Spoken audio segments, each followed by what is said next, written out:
Hoeveel keer het jy al iets gedoen wat jy presies weet wanneer jy doen, dit wat jy nou doen is nie die regte ding om te doen nie. Of net voordat jy 'n keuse moet maak, dan weet jy presies wat die regte keuse is, maar jy gaan teen dit want dit is nadelig vir jou, of jy wil jouself beskerm in een of ander manier, en dan jok jy oor iets, want jy wil net hierdie ding nou doen dat dit reg sal uitloop of uitdraai. En daar's ietsie baie interessant en baie klein en baie fyn in die Bybel wat ek vinnig met jou wil deel. In Jakobus 4 vers 17 sê, as jy weet wat die regte ding is om te doen en jy doen dit nie, dan is dit vir jou sonde.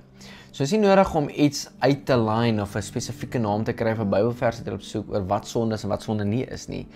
Jesus is duidelik. As jy weet wat die regte ding is om te doen en jy doen dit nie, dan is dit vir jou sonde. Hoekom? Want dit toets jou integriteit. Integriteit is dat jy die regte ding doen, selfs wanneer niemand sien nie. Dis nie om 'n baai op te skop en te sê, kyk wat het ek gedoen ouens, kyk hoe oulik is ek, kyk hoe great is ek, kyk hoe mooi is ek. Nee. Dis wanneer die deure toe gaan en niemand sien eintlik wat agtertoe deure aangaan nie, en dan steeds daar, wanneer jy weet niemand sien nie, is jy bewus dat God sien en God weet. God kyk nie net na die uiterlik nie, hy weet wat in jou hart aangaan. Hy weeg jou hart, hy weeg jou gedagtes, hy weeg die motiewe van jou hart daarvan. Hoeveel keer het ek al verby 'n papiertjie gestap, en tel ek die papiertjie op en gooi dit weg. En dan het ek so tempted om te kyk wie gesien het dat ek daai papiertjie weggooi. Jy weet, want ek moes nou 'n goeie ding gedoen. En nou is ek so ingestel dat om papiere op te tel, want dit is die regte ding te doen. Dit is nie die regte ding te doen. As jy oor 'n papier trap, tel hom op, gooi hom weg. Ons is so geleer van skooltyd, kleintyd af. Ons doen die regte ding. En wanneer jy dit nie doen en jy weet dis die regte ding te doen, dan is jy in sonde. Nou ek sê nie as jy oor papier trap en dit sien en nie optel, gaan jy in sonde wees en God gaan jou straf en jy gaan nie hel toe vir dit nie. Nee. God weeg die motief van die hart.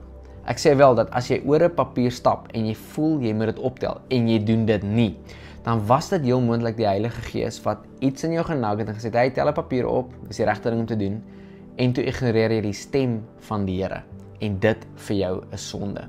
Want wanneer ons die stem van God ignoreer, oor en oor, dan raak hy stiller en stiller en stiller, tot by 'n punt wat Romeine 1 sê, hy gee jou oor aan jou sonde. En dis 'n plek waar jy glad nie wil inkom nie. Moedswillige sonde is iets wat Jesus sê, dat hy 'n prys betaal het vir alle sonde, maar vir moedswillige sonde is daar geen offer oor nie. Nou om dit reg te verstaan, beteken dit nie, as jy moedswillig sondig, daar is nie meer offer en jy moet 'n prys betaal nie, nee. Dit beteken dat Jesus het 'n prys betaal vir alle sonde. God vergewe jou vir alle sonde, hy was jou skoon van alle sonde en jy is gered.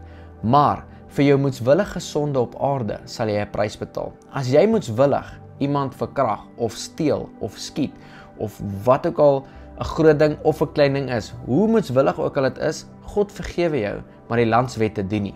En daar's geen offer vir dit oor nie. Jy sal in hierdie leeftyd betaal op een of ander manier vir daai sonde. Miskien stel jy niemand sien dat jy ergens langs die pad sal daai ding jou byt, want wat jy saai, gaan jy maai. If you sow to the flesh, you reap corruption. If you sow to the spirit, you reap righteousness, eternal life. Daarso is iets wat jy moet verstaan vandag, dat jou moedswillige sonde het 'n prys aan. Miskien gaan jy nie hel toe vir dit nie, maar jy gaan in hierdie leeftyd betaal daarvoor. Vader, ek dank U in die naam van Jesus. Vandag het U vir ons sal wys die groot en klein goed in ons lewe, wat ons weet wat die regte ding is om te doen, en dan doen ons dit nie, dat dit sonde in ons lewe is. En Vader, ek bid, dat wanneer die regte ding of geleentheid voor ons opkom, en ons sien dit, en ons weet, Here, hierdie is nou die regte ding om te doen, dat ons die regte ding sal doen, want wanneer ons dit nie doen nie, Here, dan is ons in sonde. Dankie Jesus, dat U 'n God van vrede is, van vreugde is, en ook van vergifnis is, dat U vir ons 'n 1000 tweede kanse het. Dus vandag na U toe kan kom en vra, Here, asseblief vergewe ons van alle sonde, was ons skoon, maak ons nuut, Here, alles wat ons gedoen het, en selfs die goed waarvan ons nie eens bewus is nie. Ons ontvang dit vandag in Jesus se naam. Amen.